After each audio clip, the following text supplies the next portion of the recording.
Hey there, everybody. This is Silk. We are doing Operation View to a Kill. This is our recap for turn 17 here. Game did not end, although it was the first turn that it could have. I think I might have only ever had one game end on 17, which seems preposterous. It should happen 1 out of 6 times. And I've played way more than 6 games, I assure you. Actually, that's not true, right? Because I've had games end before turn 17 where people just surrender. So there is that. But of all the various die rolls, I think I've only ever seen it roll once and actually end on 17. Anyway, maybe twice. Minor, tiny bit of housekeeping. UK here, you're all terribly bad at math. And the UK actually had 2 additional IPP worth of territory. I don't know which ones we didn't count because we just all didn't count the darn things. We were kind of redoing a thing of counting maps and who had what, and we discovered they actually had he has 48, right? 48 plus 5 plus 1, yeah. So the UK currently has 48 IPP. So 48, they had saved 1 for 49, and then they got the 5 bonus, so that's why they're at 54. As for the recap, stuff that happened, of course, the big battle was here in Warsaw. Went pretty close to kind of what I expected. That Russian army was just huge, just massive, 65 units against I think 35, and 35 sounds like a lot until you get hit with something like 65. The ratio is just too high. If it had been like 65 to 50, I think they hold. Like the 50 damage would have been when you're getting 25 hits with those 50 units on the first turn. Would have really cut in far enough, I think, and that even more target selects, obviously, would have get in there, and they just couldn't quite get there. I think maybe if there had been more Titan soldiers railed in, and some other units, had been moved over or whatnot, they might have been able to hold it. It's hard to say, but that's what happened there. And then you saw the Germans do this great move here in Smolensk. It was absolutely like a game-winning kind of move when they swept all of this and were able to take Smolensk. It was entirely impossible for the Soviets to take Smolensk, which is great because that's a victory point. Because the Soviets have to have all their cities, and so you had an end-game score for 17 of Axis 7, Soviets 6, Allies 5. If the die rolls 1 or 2, the Axis win, and they absolutely would deserve every bit of that win. Even though you might look at the board and say, yeah, but all this other stuff's going on. The Allies have all this money, but none of that matters. Like if the Axis have the points and they've got it, and the game ends, like suck it up and deal. Game ends. Like they worked for it. You didn't take it away from them, kind of thing. So, kind of a bravo to Panzerjäger for actually coming up with that, because it was a really pretty slick move.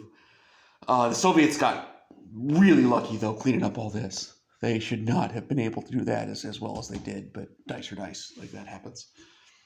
Sometimes you deviate up, sometimes you deviate down. Like, it happens to everybody all the time, everywhere. It feels great when you're on one side. It feels crappy when you're on the other side. Just get used to it. Part and parcel of most of the game, kind of like the disaster I had in Africa there a couple turns ago. Just sometimes it just happens. Just gotta deal with it. So going forward here, Axis are still at 7. Soviets are still at 6, but they're about to jump to 8. He's not going to be able to hold this. There's 14 infantry here. I've got it 10, but I'm pretty sure there's 4 more.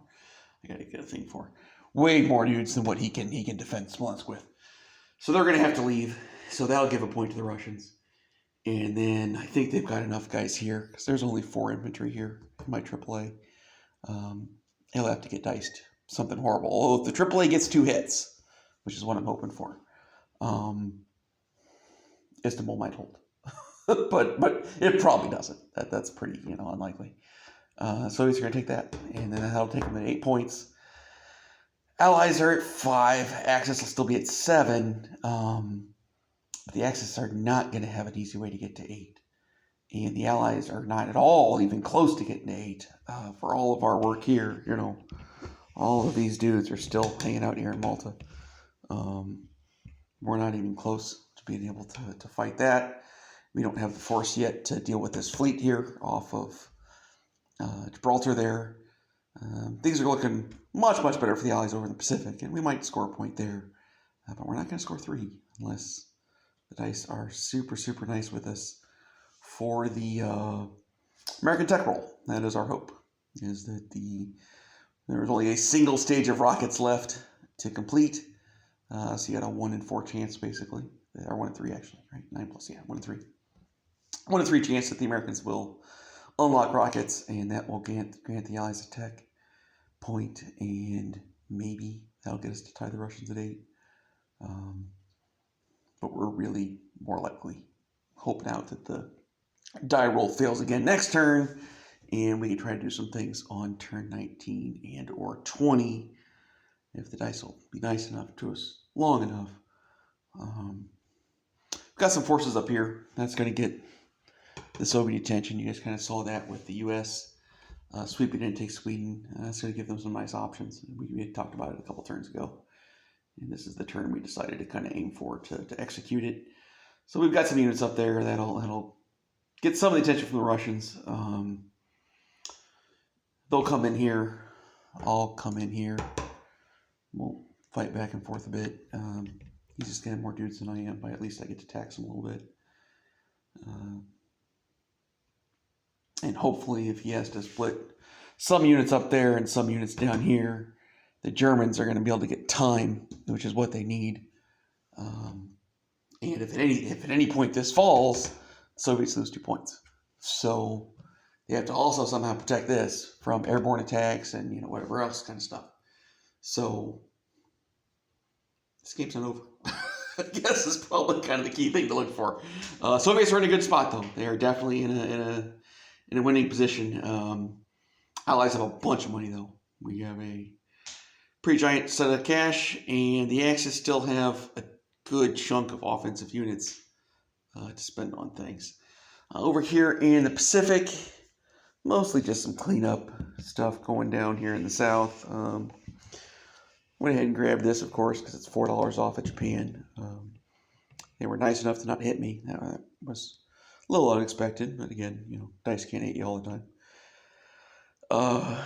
America could have taken here, but Hambone really wanted to come up here and get these. This is a $3 island, whereas these are only 2 as far as... It's only worth 1 to the U.S., but it's 3 to Japan. Whereas these would have been worth 2 to the U.S. and 2 to Japan, so it's kind of a give or take. But this obviously was just one combat, whereas this would have been 2. So we'll see what Japan does, but I may swing at one of these and get them back. And then this one, of course, we want to get our hands on too, but we're just kind of running out of troops for that. KMT, terrible retreats there. That was just an awful fight. Dice for dice. They do it to you sometimes, especially with the KMT.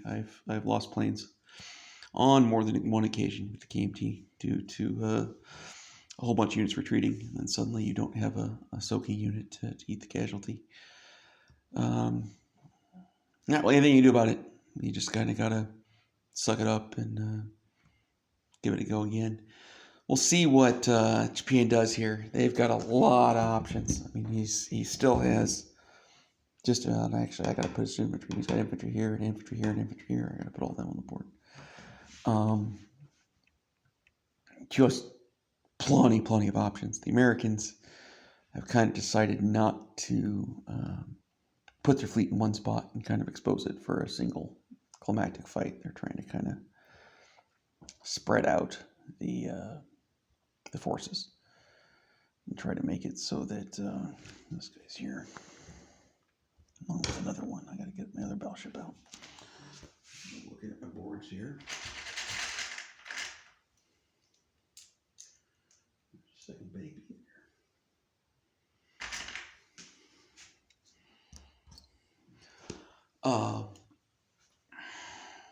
America's trying to not give Japan a decisive fight where they can bring all their fighters together and swing real big. So that's why you're seeing them all kind of spread out like this. And it's giving them some versatility a little bit, trying to threaten some different spots. But we'll see. Japan may lash out and make some strikes. They might hunker down and kind of build up. A little surprised at how passive the Soviets are being up here, though. To some degree, they already have the 8 points. They don't need 9 unless the Allies can get to 8. So they're kind of just left that border to Japan and aren't encroaching it at all. Bit surprised to see that instead of being a little greedier and trying to get their point away. But they might be a little afraid of pushing Japan too hard. And they probably just want Japan to fight us with everything they can, which, can make sense. That's sort of one of the, as you're kind of a little bit of what we're doing to Germany. The Allies aren't really pressing Germany, so that Germany has room to swing at the Soviets. The Soviets are kind of doing the same thing. They're not pressing Japan, so Japan can swing at us. It's pretty normal kind of stuff. And then you'll see some conflicts, I think, going between the Allies and Soviets. I don't know if it'll be this turn, but probably a turn or two after that, things will come to a head as they're kind of forced to fight over points. We'll see. That is all I got. If you guys got any questions, go ahead and let me know. But current score is 7-6 to 5. I expect at the end of next turn, it's probably 8-7-6. Soviets 8. Axis 7. Allies 6 is my guess. But it might still be 5. We'll see. Dice or dice, right? But yeah, that's all I got. Hopefully I'll see you guys for a turn 18 recap, because the Allies need this game to go on for another turn or 2, or even 3 if we can get lucky. Take care, everybody. Have a good night.